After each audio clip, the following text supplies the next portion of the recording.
अयोध्या में राम मंदिर के लिए संघर्ष लगभग 1000 वर्ष तक चला, जिसमें हजारों लोगों ने अपनी जान दे दी तो कई राजवंश इसके लिए लड़ते हुए समाप्त हो गए और कई योद्धा भगवान राम के जन्म स्थान की रक्षा में फना हो गए। आज हम आपको बताने जा रहे हैं वो चौंकाने वाले ऐतिहासिक तथ्य जो राम मंदिर से जुड़े हुए हैं। कन्नौज के गहड़वाल राजपूत वंश के 5 सम्राटों चंद्रदेव, मदनपाल, गोविंद चंद्र, विजय चंद्र और जयचंद्र के शासन काल में अयोध्या का चतुर्दिक विकास हुआ। त्रेता के ठाकुर तथा विष्णु हरि शिलालेख के अनुसार 1130 में गोविंद चंद्र तथा 1184 में जयचंद्र ने श्री राम मंदिर का जीर्णोद्धार करवाया। अवधवासियों के अनुसार आक्रांता से लड़ते लड़ते जयचंद्र की वीरगति के बाद हिंदुओं का सूर्य अस्त हो गया। देश में विदेशी आक्रांताओं का दौर बढ़ने लगा और भारत पर हो रहे आक्रमणों की इस कड़ी में खानवा के युद्ध के बाद महाराणा सांगा की मृत्यु तथा चंदेरी में मेदिनी राय प्रत्याहार की वीरगति के बाद बाबर ने अवध पर विजय के लिए मीरा बाकी को सेनापति बनाया। वर्तमान अयोध्या के हंसवर के राजा रणविजय सिंह और उनकी पत्नी जयकुमारी ने अन्य स्थानीय राजपूत शासकों के साथ मिलकर बाबर के सेनापति मीरबाकी द्वारा श्री राम जन्मभूमि पर बाबरी मस्जिद का निर्माण के विरुद्ध युद्ध लड़ा। लगभग 15 दिन तक जन्मभूमि परिसर रणविजय सिंह के नियंत्रण में रही, किंतु अंततः युद्ध में सभी वीरगति को प्राप्त हो गए। मीरबाकी ने 1528 में मंदिर तोड़कर बाबरी मस्जिद का निर्माण करवा दिया।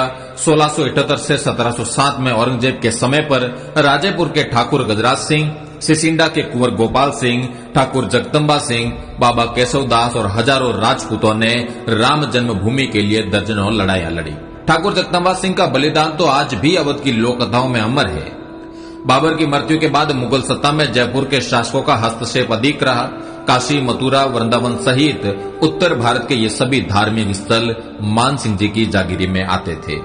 जयपुर रोयल के अभिलेखागार के अनुसार 1717 में सवाई जयसिंह द्वितीय ने सरयू नदी के किनारे श्री राम जन्म स्थान खरीदा और 1725 तक इस मंदिर का जीर्णोद्धार करवाया। उत्तर भारत के धार्मिक स्थलों पर मिर्जा राजा मानसिंह से लेकर सवाई जयसिंह जी तक के जयपुर के शासकों का अधिकार होने के कारण मुगल सत्ता द्वारा स्थानीय नवाबों को मंदिर परिसरों से दूर रहने के सख्त निर्देश थे। जयपुर शाही परिवार के पास राम मंदिर और आसपास 983 एकड़ के करीब जमीन थी, जिसका नक्शा जयपुर रॉयल आर्काइव में आज भी उपलब्ध है। सवाई जयसिंह जी की मृत्यु के बाद यह क्षेत्र नवाबों के अधीन रहा। नवाबों के शासन में श्री राम जन्मभूमि पर पुनः मस्जिद का निर्माण होता रहा। अमेठी के राजा बंदाल गोती राजपूत वंश के गुरुदत्त सिंह और पीपरा के चंदेल राजा राजकुमार सिंह ने राम मंदिर के लिए नवाब शहादत अली खान के साथ लगातार 5 लड़ाइयां लड़ी। कालांतर में हंसवर परिवार से ही निकले मकारी के चंद्रवंशी राजा ने 1814 से 1836 के मध्य अवध के नवाब नरीरुद्दीन हैदर के विरुद्ध राम मंदिर के लिए 3 लड़ाइयां लड़ी। गोंडा के राजा देवी बख्श सिंह ने अवध क्षेत्र के सभी तालुकदारों और छोटे राज्यों को एकजुट किया और 1847 से 1857 के बीच कई लड़ाइयां लड़ी। इन लड़ाइयों में नवाब वाजिद अली शाह बुरी तरह हार गया और इन लड़ाइयों के दौरान ही एक छोटा चबूतरा और राम मंदिर परिसर में मंदिर का निर्माण किया गया। जन्मभूमि स्थल पर चबूतरे के निर्माण के बाद अमेठी के एक मौलवी अमीर अली द्वारा एक टुकड़ी रवाना की गई, जिसे भीटी के राजकुमार जयदत्त सिंह ने रोनाई गांव के पास रोक दिया और वहां पर एक लंबी लड़ाई हुई, जिसमें कई राजपूत सैन्य दल लड़ते हुए वीर गति को प्राप्त हो गए।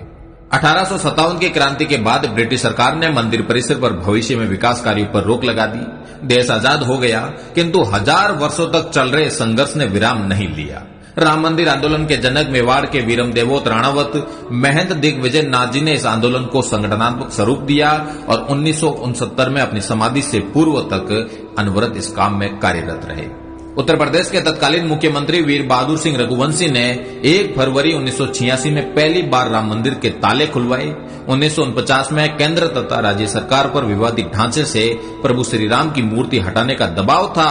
उस समय फैजाबाद के सिटी मजिस्ट्रेट ठाकुर गुरुदत्त सिंह ने मूर्ति नहीं हटने दी। फलस्वरूप उन्हें अपनी नौकरी से हाथ धोना पड़ा।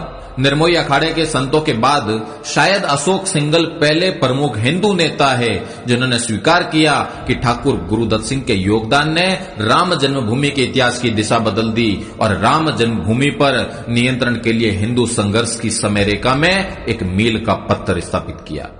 विवादित ढांचा गिराया गया और आज हम देखते हैं कि महंत दिग्विजय नाथ जी की भावी पीढ़ी योगी आदित्यनाथ जी के तप परिश्रम के फलस्वरूप प्रभु श्री राम के मंदिर की प्राण प्रतिष्ठा होने जा रही है। लगभग 1 सहस्त्र वर्ष के क्षत्रियों के संघर्ष के बाद आज क्षत्रियों को कौन सा स्थान प्राप्त है, इसका आप स्वयं मूल्यांकन करें।